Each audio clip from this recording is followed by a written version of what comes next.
হাই বন্ধুসকল,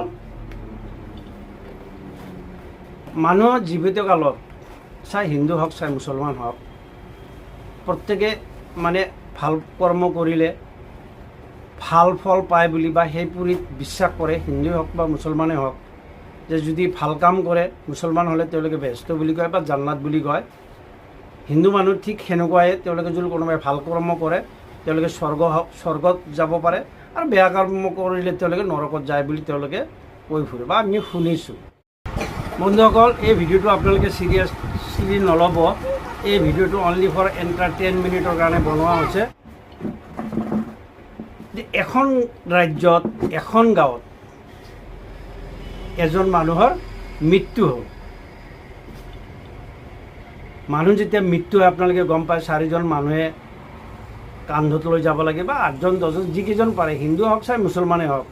মৰাৰ পিছত ছিষ্টেমটো একেই, যে হিন্দু হ'লে তেওঁলোকে শ্মশানত লৈ যাব আৰু মুছলমান হ'লে তেওঁলোকক কবৰস্থানত লৈ যাব। যিহেতু মানুহ এজনৰ মৃত্যু হৈছে, সেই মানুহজনক 4জন মানুহে কান্ধত লৈ কবৰস্থানলৈ গৈ আছে। লগত আৰু জানে যে যিহেতু কবৰস্থানত লৈ যাব এইবুলি মানুহ কিছু পিছত গৈ আছিলে। গৈ কিছু দূৰ যোৱাৰ পিছত এটা তিনিআলি চক পালে। হঠাৎ কি হ'ল যে পৃথিৱীত এটা প্ৰলয় আহিল, মানে বতাহ বৰষুণ এনেকুৱা যে আহিল যে মানুহ সেই ৰাজ্যৰ প্ৰত্যেকজন মানুহৰে মানে মৃত্যু হ'ল। যেতিয়া মৃত্যু হৈ গ'ল, এই যিজন মানুহ কান্ধত লৈ গৈ আছিলে সেই মানুহজনে কিছু সময় পিছত সাৰি পালে। সাৰ পাই তেওঁ চালে যে এই পৃথিৱীত জনশূন্য হৈ আছে, কোনো মানুহ নাই। তেওঁ যেতিয়া জিন্দা হ'ল, তেওঁ উঠি পেলাই চালে, মানে ইফাল সিফাল চাইছে। তেওঁ চোৱাৰ পিছত তেওঁ উত্তৰ ছাইডত চাই যি ধুনীয়া ফুলৰ এটা বাগিচা আছে, বাগিচাৰ মাজত এখন গেট আছে, সেই গেটত লিখা আছে জান্নাত, অৰ্থাৎ বেহেস্ত বুলি লিখা আছে। আৰু দক্ষিণ ছাইডত ঠিক সেনেকুৱাই মানে এটা ধুনীয়া ফুলৰ বাগিচা আছে, তাৰ মাজত লিখা আছে জাহান্নাম বা দজক। তে মানুহজনে থিৰাং কৰিলে যে মই কোনফালে যাম। যদি মই বেহেস্তত যাওঁ তেতিয়াহ'লে মই দজক দেখা নাপাম, আৰু যদি মই দজকত যাওঁ তেতিয়াহ'লে মই বেহেস্তত দেখা নাপাম। এইবুলি ভাবি তেওঁ কিছু সময় তাতে চিন্তা চৰ্চা কৰি তেওঁ ভাবিলে যি হয় হ'ব, এইবুলি কৈ তেওঁ বেহেস্তত গুচি গ'ল।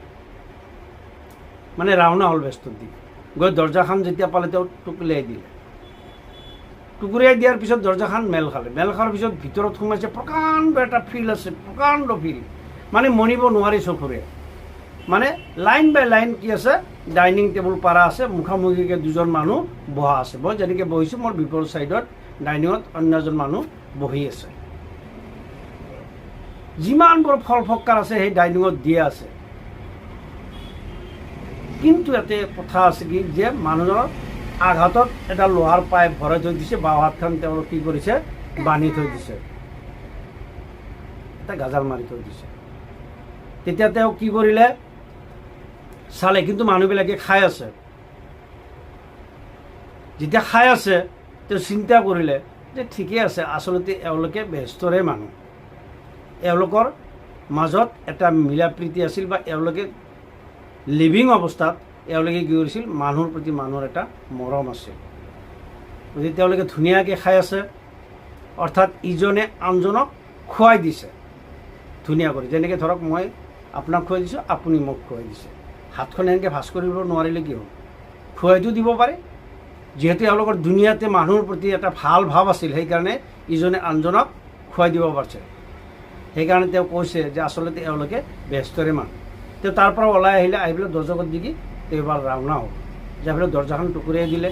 দিয়াৰ পিছত চাই ঠিক চেম সেনেকৈ আছে, মানে ডাইনিং টেবুল পাৰা আছে, মুখামুখি মানুহ বহি আছে, মানে ফল ফক্কাৰো আছে, কিন্তু তেওঁলোকে খাব পৰা নাই। যেতিয়া খাব পৰা নাই, তে সেই মানুহজনে, মৃত্যু হোৱা মানুহজন যিজনে আছিলে, তেওঁ চোৱা চিতা কৰিলে। চোৱাৰ পিছত তেওঁ ক'লে যে ঠিকে আছে, আচলতে তেওঁলোকে জাহান্নামৰে মানুহ। অৰ্থাৎ নৰকৰে মানুহ। কাৰণ পৃথিৱীত যেতিয়া এওঁলোকে আছিল, ইজনে সিজনৰ প্ৰতি হিংসা ভাৱ কৰিছিল, ইজনে সিজনক মাৰিছিল, কাৰোবাৰ টকা পইচা লুটপাট কৰিছিল, মানুহৰ প্ৰতি এওঁলোকৰ মৰম ভাৱ নাছিল। সেইকাৰণে তেওঁলোকৰ বিবেকটো মানে ওপৰলাই শূন্য কৰি থৈ দিছে। সেইকাৰণে ইজনে আনজনক খুৱাই দিব পৰা যিটো তেওঁলোকৰ ব্ৰেইন আছিল, সেই ব্ৰেইনটো ওপৰলাই নোহোৱা কৰি থৈ দিছে। যিহেতু বন্ধুসকল আপোনালোকে ভাবক, যদি এই ভিডিঅ'টো ভাল লাগে তেতিয়াহ'লে আপোনালোকে লাইক কৰিব, কমেণ্ট কৰিব, লগতে ছাবস্ক্ৰাইব কৰি আইকন বেলটো দবাই দিব, যাতে নেক্সট ভিডিঅ'টো আপোনালোকৰ মাজলৈ লৈ আহিব পাৰোঁ। Thank U.